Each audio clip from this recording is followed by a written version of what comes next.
விஜயே நான் அன்னைக்கு வந்து கரூரில் வந்து பார்த்தீங்கன்னா அந்த வேன்ல இருந்து அந்த கேரவன்லேருந்து கீழே ஊந்துருந்தாருன்னா கதை முடிஞ்சிச்சு.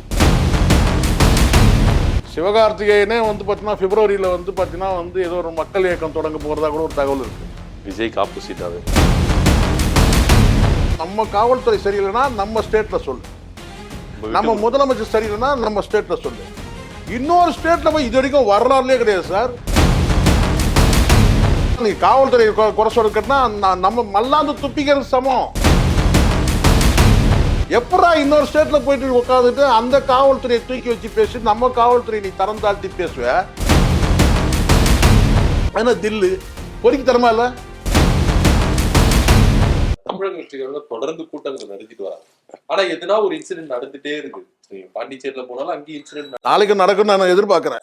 அதான் கேட்க வந்தேன். ஏன்னா செங்கோட்டை நடக்கிற கூட்டம் இதுக்கு மாற்றாக இருக்குமா அப்படின்னு நம்ம பார்க்கணும். ஏன்னா அவர் ரொம்ப கான்பிடண்டா பேசுறார். நீங்க கடந்த காலம் நம்ம பார்க்கணும் சார். அதிமுக இருக்க தொண்டர்களை வழி நடத்துறது எளிது சார். அது நம்ம பார்த்தோம், கண் கூட இப்ப கூட தான் பார்த்தோம். வந்து அதே கோபிச்செட்டிப்பாளையத்துல ஒரு எடப்பாடி பேசும்போது அந்த கட்டுப்பாடா அந்த கூட்டம் நின்னாங்க பார்த்தீங்களா? அப்படியே நின்னாங்க பாருங்க, கடைசி வரைக்கும் நின்னாங்க. கூட்டம் கலைற வரைக்கும் நின்னாங்க. எவ்வளவு கூட்டம் மாஸ் நின்னாங்க. அது வந்து ஒரு கட்டுப்பாடான வந்து அந்த அதிமுக தொண்டர்களுக்குன்னு ஒரு என்ன சொன்ன வந்து அவங்களுக்கு ஒரு டிஎன்ஏ இருக்குல்ல. பட் இங்க அப்படி இல்லையே.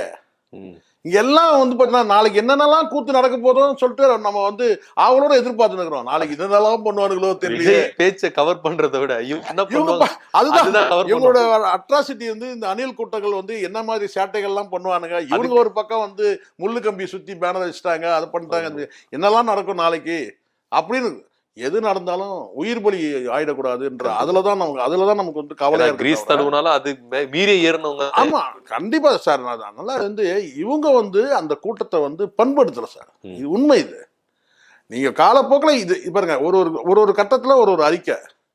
உங்களுக்கு ஒரு சம்பவம் சொல்லட்டுமா சார்? உங்களுக்கு அது இந்த இடத்துல சொல்லி ஆகணும்.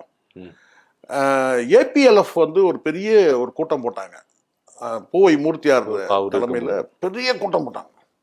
அவ்வளோ கூட்டம். அதை ஒட்டுமொத்த ஏபிஎல்எஃப் வந்து தமிழ்நாட்டில இருந்து அவ்வளோ கூட்டம் வந்து பார்த்தீங்கன்னா பூவை மூர்த்திக்கு அன்புக்கு கட்டுப்பட்ட கூட்டம் எல்லாம் வந்து ஜெயலலிதா தலைமையில் வந்து அரக்கோணத்தில் நினைக்கிறேன். ஆமாம், அப்போ நம்ம ரிப்போர்ட்டராக இருக்கோம். அரக்கோணத்தில் தான் பெரிய கூட்டம் சார். வந்து ஏபிஎல்எஃப்ல இருக்க எல்லாமே கட்டுப்பாடற்ற அதை கட்டினா எல்லாம் இளம் சொன்ன இளைஞர்கள், ஃபுல்லி யங்ஸ்டர்ஸ் ஃபுல்லாகவே பெரிய அளவில் வந்து மாஸ் பூவை மூர்த்தியோட கிட்டத்தட்ட கட்சியாக வந்து அதுக்கப்புறம் தான் அவர் வந்து அறிவிக்கிறார். ஏபிஎல்எஃப் கூட்டம் அது மாநாடாக தான் நடத்தினார். முதல் மாநில மாநாடுன்னு நினைக்கிறாரு. ஃபுல்லாக மாநிலம் முழுவதும் வந்துருந்தாங்க. பெரிய அந்த கூட்டத்தில் வந்து ஜெயலலிதா அவர்கள் வந்து பேச போகும்போது அவங்கள பேச விடாமல் அண்ணன் வாழ்கன்னு சொல்லி ரொம்ப பயங்கரமான கட்டுப்பாடான கூட்டம். ஒரு கட்டத்தில் ஜெயலலிதா வந்து டென்ஷன் ஆகிட்டாங்க. அவங்க கத்த ஆரம்பிச்சிட்டாங்க. உங்களை மாதிரி வந்து பார்த்தீங்கன்னா என்னாலையும் வந்து கத்த முடியும், எதுக்கு இப்படி கத்துறீங்கன்னு சொல்லிட்டு பயங்கரமாக கத்தணும். அங்கேயே வந்து பார்த்தீங்கன்னா வந்து மேடையிலேயே வந்து பார்த்தீங்கன்னா அவர் வந்து ஒரு மன்னிப்பு கேட்டார். யார்? பூவைமூர்த்தியார் வந்து இந்த சம்பவத்துக்கு நான் வந்து அங்கேயே மேடையிலே கேட்டார். அது நாகரிகம் கருதி சில விஷயம் சொல்ல விரும்பல நான், ஆனால் நடந்தது. அதாவது தொண்டர்களை வந்து கட்டுப்படுத்த முடியாமல் போயிடுச்சு அந்த சம்பவம். வந்து நான் சொல்கிறது ஜெயலலிதா வந்து அவங்க ஆட்சியில் நடந்த ஒரு சம்பவம் நான் சொல்கிறேன். அதே மற்ற கட்சிகள் அதை நான் மற்ற கட்சிகள் நான் வந்து அது மதிமுக இருக்கட்டும், தேமுதிகவாக இருக்கட்டும், மற்ற கட்சிகள்லாம் வந்து பையன் அதிமுக கூட சரி ஜெயலலிதா போகிறாங்கன்னா அங்கே பின் ட்ராப் சைலண்ட் இருக்கும், கீச்சு மூச்சு சைலண்டாக இருக்கும்.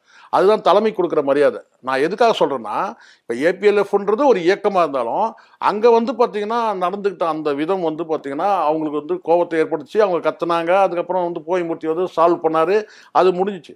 ஆனாலும் அந்த தலைவர்னு ஒருத்தர் அங்கே உட்காந்துருக்கும் போது அது எந்த கட்சினா இருக்கட்டும், ஒரு தலைவர் உட்காந்துக்கிட்டா இப்போ தலைவர் இந்த மாதிரி கத்துனா தலைவருக்கு பிடிக்காதுப்பா, கோவப்படுவார் அந்த ஒரு இது இருக்கணும். இப்போ வந்து விஜயகாந்த் கூட்டத்தெல்லாம் கத்த முடியாது. இப்போ சீமான் கூட எடுத்துங்களேன், அங்கே ஏதாவது ஒரு சின்ன சலசலப்பு நடந்துச்சுன்னா அவர் இறங்கி போயிடுறாரு. வேற யாராவது வந்து ஒரு மிஸ்கிரீன்ஸ் யாராவது குழப்பவாதிகள் வந்து அங்கே ஏதாவது பேசுனா கூட இறங்கி போயிடுறது நம்ம பார்க்குறோம். வைகோ அவர்கள் பலமுறை வந்து பார்த்தீங்கன்னா கண்டிச்சிருக்கிறாரு. அண்ணன் திருமாவும் அப்படிதான் பலமுறை வந்து பார்த்தீங்கன்னா வந்து கொஞ்சம் கட்டுப்பாட்டில் இருப்பாங்க. கொஞ்சம் சில நேரங்களில் வந்து உணர்ச்சி மிகுதியில் சில சம்பவங்கள் நடக்கும். ஆனால் மேக்சிமம் கண்ட்ரோல் இருக்கும், அன்கண்ட்ரோலாக போகாது. இது வந்து அப்படி கிடையாது சார், எல்லாமே அன்கண்ட்ரோல் தான், எல்லாமே அன்லிமிட்டெட் ஃபுல்லா. இது தலைவராது இளையராது. இது விஜயே நான் அன்னைக்கு வந்து கரூர்ல வந்து பார்த்தீங்கன்னா அந்த வேன்ல இருந்து அந்த கேரவன்ல இருந்து கீழே ஊந்துருந்தாருன்னா கதை முடிஞ்சிச்சு. விஜய் கதை முடிஞ்சிட்டு இருக்கோம். ஆமா சார். இப்போ பாருங்களேன், நேற்றுக்கு புஷி ஆனந்த் போயிருக்காரான். புஷி ஆனந்துக்கு மாலை போடுறதுக்கு 2 பேர் அடிச்சுக்கிறாங்க. 2 பேர் அடிச்சுக்கிறான். மாவட்ட செயலாளர் இதை வந்து மெயின் ஸ்ட்ரீம் மீடியால போட்டு போட்டு காட்டுறான். பாத்தீங்களா பாத்தீங்களா, இது பாருங்க பாருங்க. வந்து புஷி ஆனந்த் அப்படியே நசுக்கி அப்படியே வந்து அவர் வந்து ஏற்கனவே அவர் நசுங்கிற மாதிரி தான் இருக்கிறாரு. அப்படி போட்டு அவர் போட்டு பாட்டிடுறாங்க. இதை வந்து ஒரு செய்தியா வந்து பாத்தீங்கன்னா வந்து அவருக்கு மாலை போடுறதுக்கு அடிச்சுக்கிறாங்க. ஸோ அந்த மாதிரி இருக்கு. கண்ட்ரோல் வந்து கட்டுப்பாடு நம்ம கிட்ட இருக்கணும் சார். ஒரு தலைமைக்கு வந்து கட்டுப்படுத்துற அந்த இது வேணும் கண்டிப்பா. கட்டுப்பாடு இல்லைன்னா சில சம்பவங்கள் அதனால நான் உதாரணத்துக்கு நான் சொன்னேன். ஸோ அதனால வந்து இப்போ நான் சொல்றது இந்த நடிகருக்கு மட்டுமே இல்லை, நாளைக்கே ஒரு வேளை சில செய்திகள்லாம் போயிட்டு இருக்குது. அது எவ்வளோ தூரம் தெரியல, நம்ம தான் எடுத்து விடுற மாதிரி ஆகிடக்கூடாது.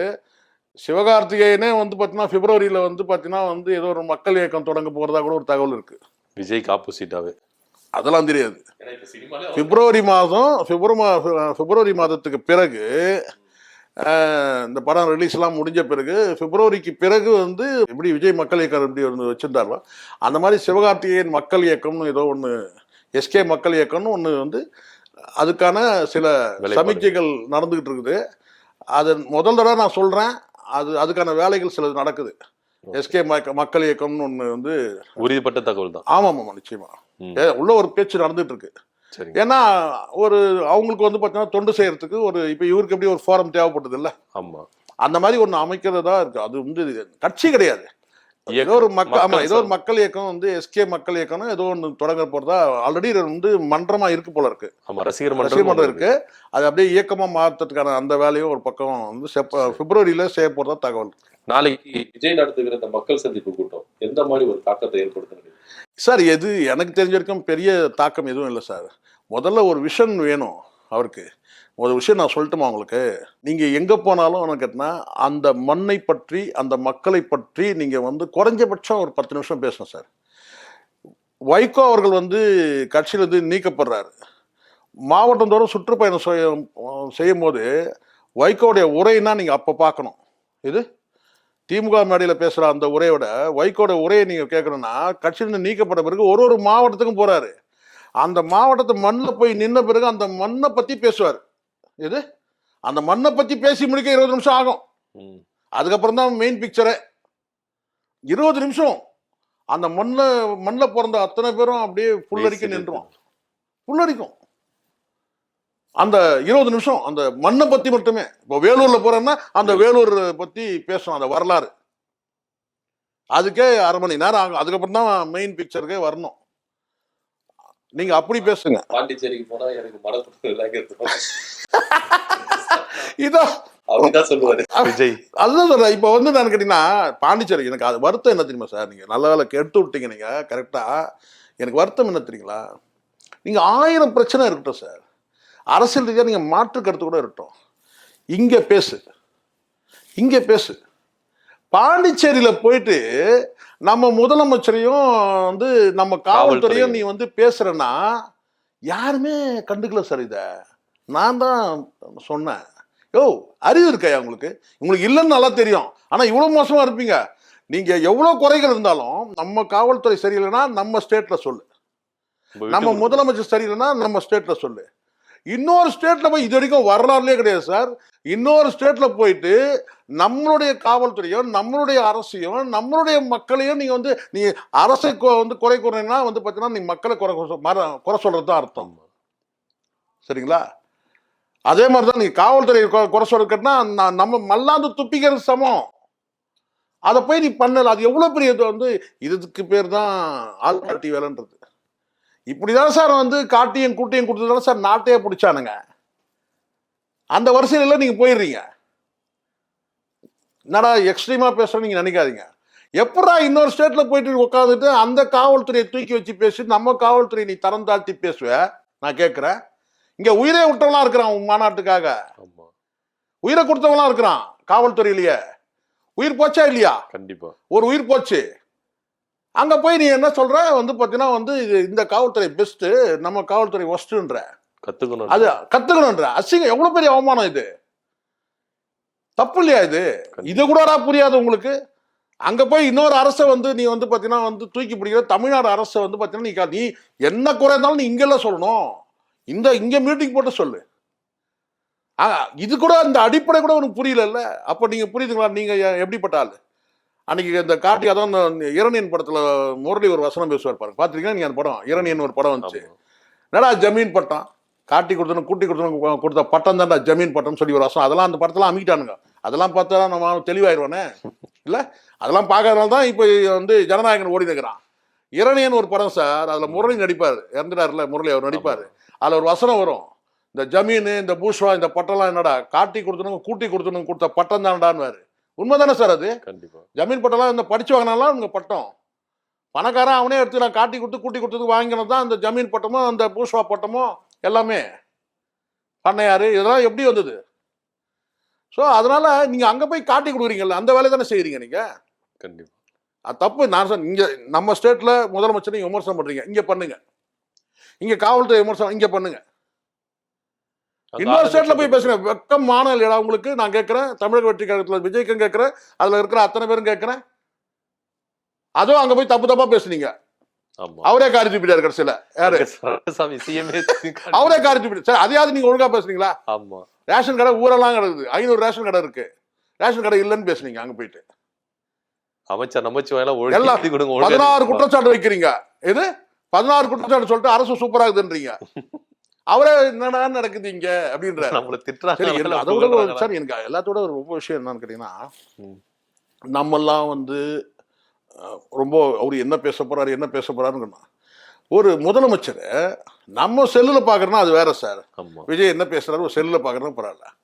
ஒரு ஸ்டேட்ல ஒரு முதலமைச்சர் விஜய் வந்து மீட்டிங் எப்படி பாக்குறாருன்னு கேட்டீங்கன்னா, அந்த ஒரு ஓரமா டேபிள்ல வந்து பார்த்தீங்கன்னா செல்லு வச்சுட்டு இந்த சார் இது மினிமம் ஒரு டிவியில பாக்குற மாதிரி பார்த்தா கூட பரவாயில்ல சார். இல்ல ஒரு டிவியில பாக்குறாருங்க பார்த்துட்டு இருக்கிறாருங்கன்னு சொன்னா கூட பரவாயில்ல. ஒரு சின்ன டிவி வச்சுட்டு பார்த்தா கூட கௌரவம். உன் கௌரவம் எப்படி பாத்தீங்களா? அவர் வந்து உன்னை வந்து பாத்தீங்கன்னா ஒரு செல்லுல வந்து ஒரு ஓரமா டீ கடையில உட்காந்து அப்படிதான் சார் இருக்கு. பாத்தீங்களா? லெப்ட் ஹேண்ட்ல உன்னை வந்து பாத்தீங்கன்னா உன்னை டீல் பண்ணாரு நீ பேசுறத. அவர் ஆகா ஓகோன்னு சொல்றத வந்து இந்த பையன் என்ன பேசுறான் அப்படின்ற மாதிரி இந்த செல்லை வச்சுட்டு ஒரு மூலையில சாச்சிட்டு அதை வச்சு கேட்டு இருக்காரு.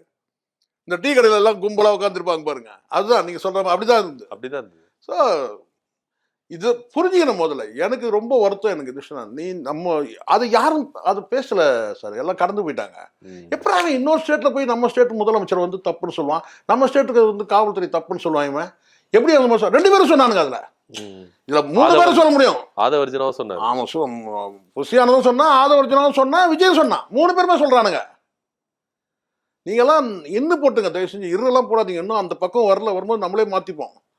இது இந்த அவரு இவரு தலைவர் இரு அப்படின்றாங்க இல்லையா, அந்த போடுறாங்க பத்தியா, அந்த எல்லாம் நம்ம அப்புறம் போடுவோம். இது வரைக்கும் இன்னும் அந்த பெற அளவுக்கு இன்னும் ஆளாகல விஜய். ஆனா நீங்க இன்னே போடுங்க, நியாயமா சொல்லுங்க சார். நீங்க எப்படி சார் வந்து பாத்தீங்கன்னா வந்து இன்னொரு இடத்துல காவல்துறை வந்து அதே ட்ரைனிங் அதே இதுதானே சார். உங்களை வந்து எங்க உங்களுக்கு காவல்துறை வந்து அனுமதி கொடுக்காம விட்டாங்க? உங்களுக்கு மதுரையில உங்களுக்கு அனுமதி கொடுக்கலையா? நீங்க எப்படி நன்றி சொன்னீங்க? நீங்க பாண்டிச்சேரியில கொடுத்ததுல நம்ம தான் சார். இந்த நிமிஷம் வரைக்கும் நியூஸ் வரல சார். விக்கிரவாண்டியில ஒருத்தர் வந்து மயக்கடிச்சு விழுந்து இறந்துட்டாரு, ஒரு போலீஸ்காரர். என்னதான் அரசு செட்டில்மெண்ட் எல்லாம் கொடுத்தா கூட குறைஞ்சபட்சம் நீங்க என்னன்னா வந்து ஒரு அறிக்கை விடல, அந்த குடும்பத்துக்கு போய் என்ன ஏதுன்னு விசாரணை பண்ணல, அவங்களுக்கு எதுவும் செய்யவே இல்லை. நீங்க பணம் கூட கொடுக்க வேணாம் சார், நீங்க ஒரு துக்க விசாரிக்கலாம். அப்போ நீங்க எப்படி நீங்க காவல்துறை நீங்க வந்து அப்ப எப்படி கொதிக்குது நமக்கு? அப்போ உங்களுக்கு அவ்வளோ லெஃப்ட் ஹேண்ட், நீங்க அவ்வளோ பெரிய ஆளா நீங்க? அதுவும் வந்து பார்த்தீங்கன்னா வந்து ஆதவர்த்தி நான் பேசுறதெல்லாம் ரொம்ப ஓவர், எக்ஸ்ட்ரீம் லெவல். நீ தில்லு இருக்கான்னு கேட்குற, எங்க போய் கேட்குற? பாண்டிச்சேரியில போய் முதலமைச்சர் தில்லு இருக்கான்னு கேட்கறான். அறிவு இருக்கா சார் அவனுக்கு? அவன் யாரும் ரங்கசாமி தானே கேட்கணும் தில்லு இருக்கான்னு. அங்க போய் அவர் காலை நக்கிட்டு அங்க போய் வந்து ரங்கசாமி காலை நக்கிட்டு நீ வந்து பார்த்தீங்கன்னா மீட்டிங் போட்டு அங்க போயிட்டு வந்து பார்த்தீங்கன்னா இது வரைக்கும் வந்து பாண்டிச்சேரியில் இருக்கிற முதலமைச்சர் யாராவது எந்த நாராயணசாமி அவர் ரங்கசாமி இருக்கும், இவங்கெல்லாம் எளிமையின் என்ன சொன்னாங்க, எளிமையான எம்ஜிஆர்கள் இவங்கெல்லாம். இது நான் சொல்றேன், ரங்கசாமியும் சொல்றேன், நாராயணசாமியும் கெடுத்துறேன்.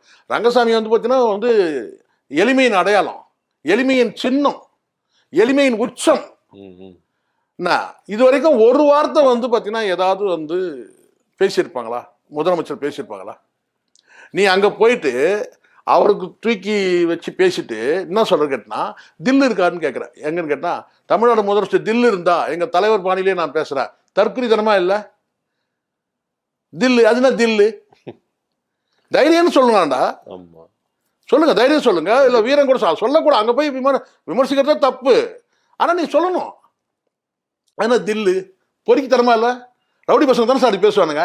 அவரு அப்படிதானே சார் பேசினாரு. அதான் அப்படிதான் பேசினான். தில்லு இருந்தா. பாப்போம். ஆனா எனக்கு நான் சொல்றேன் பாருங்க, இவனுங்க இன்னும் மாறணும்ன்ற. ஓகே. இவனுங்க மாறணும். இவங்க இப்படியே இருந்தாங்கன்னா நம்ம வந்து இவனுக்கு மதிப்பு கொடுக்க முடியாது. இவனுக்கு வந்து நாளைக்கு பாருங்க என்னென்ன குத்தலாம் நடக்க போது பாருங்க. பார்க்கலாம் சார் என்ன நடக்குது அப்படின்றது. ரொம்ப நன்றி சார். நன்றி சார்.